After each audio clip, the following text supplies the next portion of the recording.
Hello everyone, and let's take a look at the system requirements for Mass Effect Andromeda. They just got released for the PC. I'm probably going to buy this on PC. I was waiting for the system requirements to get released before before you decide to pre-order it or whatever.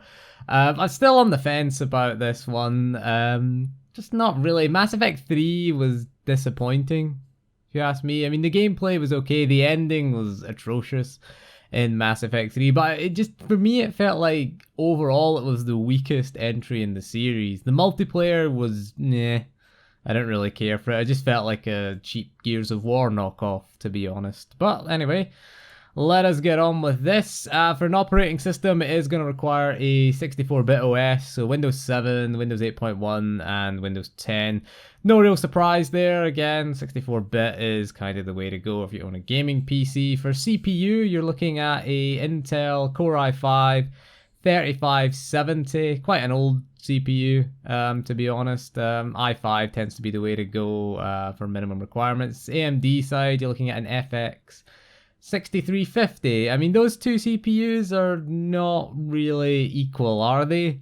I mean, an i5 is certainly far superior to an FX 6350. So again, it's kind of weird, that one. For RAM, you're looking at 8 GB on the minimum, which is steep. Quite steep, actually. GPU, you're looking at the GTX 660 2 GB or the AMD Radeon 7850 2 GB. No, my HD 7770 1 GB ain't gonna play it. Bet it will. I bet it will. We'll try it on that PC. I have an i5. That PC has an i5 3330.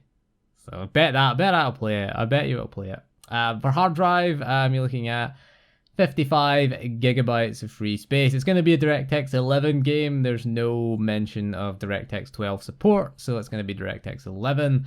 We'll move on to the recommended system requirements. Again, the OS is pretty much the same, 64-bit. The recommended CPU is an Intel Core i7 4790. Ooh, that's a bit high end. Or an AMD FX 8350. Again, those are not equal.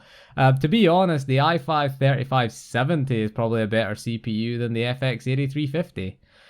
You should be okay with an overclocked i5. A lot of these games do have sort of i7s as the recommended system requirements, but if you've got an i5 with a decent overclock, I mean, I have an i5 6600K in my main gaming PC. It's 4.5 gigahertz, should be fine.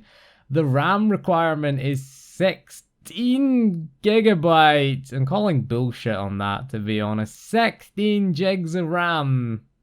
Jesus Christ. I've never seen, I mean, to be fair, Star Wars Battlefront had the same requirement and it used nowhere near 16 gigabytes of RAM. Total RAM usage when I ran it on ultra settings at 1080p was around sort of 5 to 6 gigabytes. So, and it had 16 gigabytes as a requirement.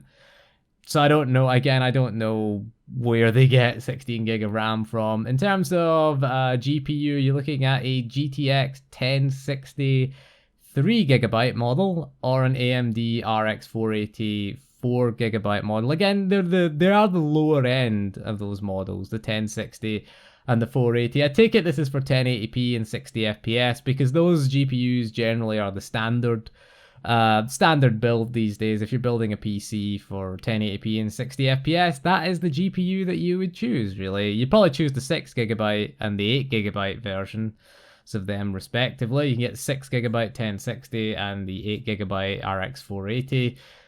You'd probably choose them if you were building that, but other than that, yeah, you're looking at sort of reasonable. Again, it's 55 gigs of hard drive space, and again, the only API is DirectX 11.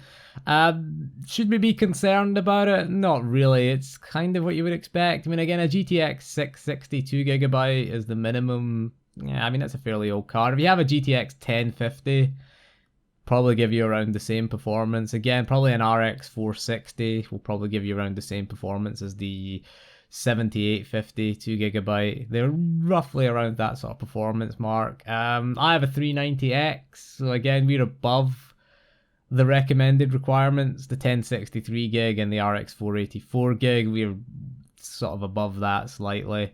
So I'm not worried about it, to be honest. The CPU is a little bit concerning, but again, a lot of times you're fine with an overclocked i5. The RAM is the biggest concern, though. I mean, I doubt it'll use all 16 gig. It is a weird one to see. Maybe they just use 8 gig as a baseline. I think if you got 8 gig, you'll be fine, though. I think that will be not too bad if you've got 8 gigabytes of system RAM. I don't see it being that much of a system hog, to be honest. I mean, really, 8 gigabytes is a bit ridiculous for minimum, and 16 for recommended is, yeah, it's getting a bit too far. But other than that, it's to be expected. I would be concerned if it was the 1066 gigabyte and the 488 gigabyte. That's where I'd be concerned. Again, if you've got a GTX 970, you're probably okay because it's about the same level of performance as an RX 480, so you'll be fine on that. I think you'll be fine on last gen sort of cards. Will be okay. The AMD 3 series and the NVIDIA 9 series, you should be okay. A GTX 960 should be fine because if the 660 is the minimum card, then we should be okay. I'm gonna try it though on that Dream Machine. I'm gonna see if it will run on a 1 gigabyte GPU. I don't know what, again, you don't tell us what the resolution are for minimum. You know, you'd assume 1080p and 30 FPS. Maybe it's sort of medium to high settings. The minimum requirements would be. The recommended, maybe you'd looking at 1080p, 60 FPS, high to ultra settings. Again, we don't know what Mass Effect is going to be like. It is using the Frostbite 3 engine. It's using the same engine that powered Battlefield 1. So it's kind of disappointing not to see DirectX 12 support.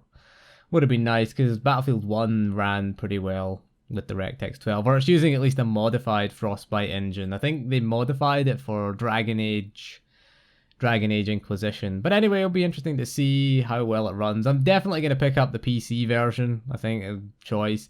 The choice is get it to play at 60 FPS, which I will be able to do. I mean, well, maybe not at the highest settings, but I'll, get it at a decent, better than console settings, and double the frame rate is better than whatever. I don't know what the consoles are going to run it at. Xbox One, generally it's either going to be 900p or 1080p at 30 FPS usually. I don't know. I mean, it is a Frostbite engine game. It might run at 60 FPS. Sony have said it will run at 30 FPS on the PS4 and the PS4 Pro, which kind of sucks, really. Because surely the whole point of getting a PS4 Pro, I'd want a better frame rate, really. I don't really care about the resolution, to be honest. I don't really care about 4K, but I'd rather have a better frame rate, to be honest, than have the input lag of 30 FPS. That's just my opinion, really, and that's why I'm going to get the PC version. But anyway, that is all for this video, so thank you for joining me. We'll see you again soon, and goodbye.